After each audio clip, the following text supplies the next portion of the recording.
baby. What's going on, everybody? What's going on? It's me, Theo Butler, talking about our American flag and our American anthem. A lot of people upset with Colin Kaepernick and everything about his stance, especially that thing about him having those socks on with the pigs, with the police hats on and everything like that. I want to go over something with y'all real quick, something that y'all may not know. I know a lot of people that's mad at Colin Kaepernick don't know, but you can know because you have access to the internet just like I do. Let's do a timeline. 1619, the first slaves arrived in Jamestown, Virginia. Yeah, slaves. 1777, the creation of the very first image of the American flag. Flag wasn't even created yet as a country, but we had slaves. 1800 to 1866, we had black codes, which the United States enforced, was basically trying to say more or less that African Americans, slaves, whatever, really weren't the equal of Caucasian Americans. But I digress. 1808, the importation of slaves is prohibited. Now we have the flag that Colin Kaepernick is not standing up for, that's supposed to be protecting all Americans. And in 1808, we have the importation of slaves is abolished. That means you can't bring slaves into the country anymore, right? Cool. 1814, the Star Spangled Banner is written. That's our national anthem. Supposed to cover each and every last one of us, right? That's what I thought. In 1865, the 13th Amendment abolishes slavery. Ironically speaking, the Ku Klux Klan is also formed in 1865. Let me think about that for a second. We got slaves, we got the flag, we got the anthem, all of which are supposed to apply to everybody in America, and we have the abolishment of slavery. Anyway, I digress. 1890, the Jim Crow laws come into effect.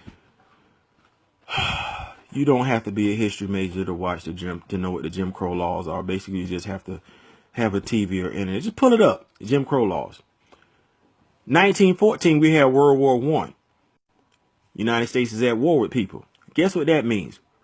We also have African Americans fighting in this world war who are treated as second-class citizens, right? Second-class citizens, protecting the country. Then we had the Tulsa, Oklahoma bombing in 1921. A lot of y'all might not know this, but look it up. Basically, over 300 people, African Americans, lost their lives because Caucasian people were mad at them. Remember, we're citizens at this time, right? The flag and the national anthem are supposed to apply to each and every last American citizen, but we're still seen as second-class citizens, which is what Colin Kaepernick is upset about. 1939, we had World War II. World War II. Tuskegee Airmen, Red Tails. That's right. The Tuskegee Airmen debuted in 1940. So we had African Americans fighting for, dying for this country, coming back, and being treated as second-class citizens. This starting to sound real familiar to you? Anyway, we had a civil rights movement. It begins in 1954, which, hey, why do we need to have a civil rights movement? I mean, damn. The importation of slaves has been abolished. The 13th Amendment abolishes slavery. Why in the hell do we need to have a civil rights? Because African Americans are still being treated as second-class citizens. 1965, we had a watch riot in L.A. Why do we? Oh, that's right. Brother got pulled over supposedly for drinking, driving, got his behind handed to him by a bunch of Caucasian police. Does that sound familiar? Let's see. 1965, 2016. Who knew? 1966, we had the formation of the Black Panther Party. J. Edgar Hoover is pissed. I want y'all to know by now that Black Panther Party no longer exists. We're not talking about the new Black Panther Party, but we're talking about the original Black Panther Party, with Bobby Seale and those cats.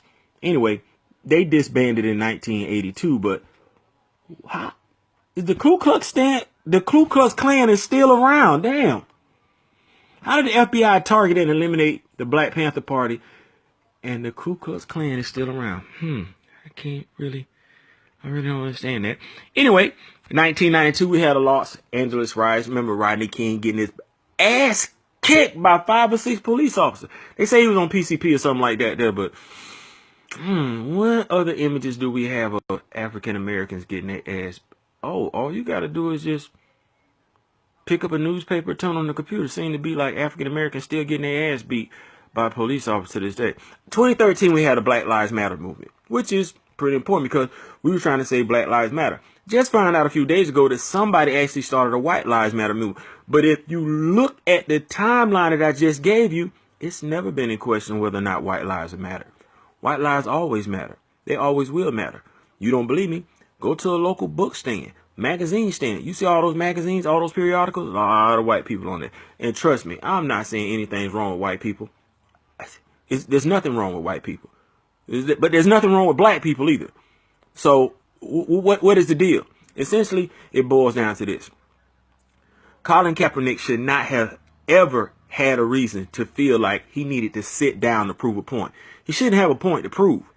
But if you look at the creation of this country, if you look at the flag when it was made, if you look at the American national anthem when it was created, it was supposed to apply to each and every last one of us.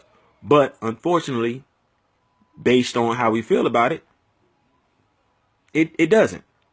We want it to. It should. But it doesn't.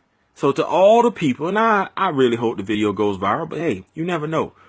But to all the people that are opposed, pissed off, disgusted with Colin Kaepernick's actions, why is it the only time we seem to hear from you is when an African-American protests?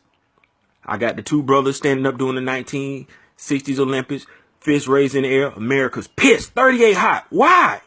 They should never have had a fist to raise in the first place. They shouldn't have had a reason to raise their fist. The Black Panther Party should definitely never have come into existence. But why was there a need for the Black Panther Party to come into existence? At some point in time, you gotta be real with the situation. And mind you, everything I just pulled up on the internet. And I didn't write it. It's right there. So if you pissed off about something, if you want to be mad about something, don't be mad because Colin Kaepernick chose to sit down and do the national anthem. Don't be mad about that. Be mad because this brother had a reason. If you call yourself American, if you call yourself an American and you believe in the red, white, and blue, I'm a former service member, 6 years in the United States Marine Corps. Granddad did time in the Army. My mother was a police officer. My daughter is in the Army Reserve. So trust me, I love this country. But at the same point in time, I don't have a problem calling this country out when it goes awry. And this country has been awry since, let me go through my timeline here. Oh, you know what? Never mind. I ain't got to do that. Ever since this country said that for it to get on its feet, it needed to have slavery. And ever since then, we have continued to treat people like second-class citizens. And the only time we get mad is when somebody says something about, hey, you're treating part of your population like second-class citizens. You need to check yourself. Really, you do. If we're all Americans, by the time we start acting like it. And if you run across somebody who treats somebody un-American, you know that person's an American, don't stand idly by. Stand up. Poke your chest out and say, no, that's not what this country is about. That's not what this country represents. That's my time. I'm out. Peace.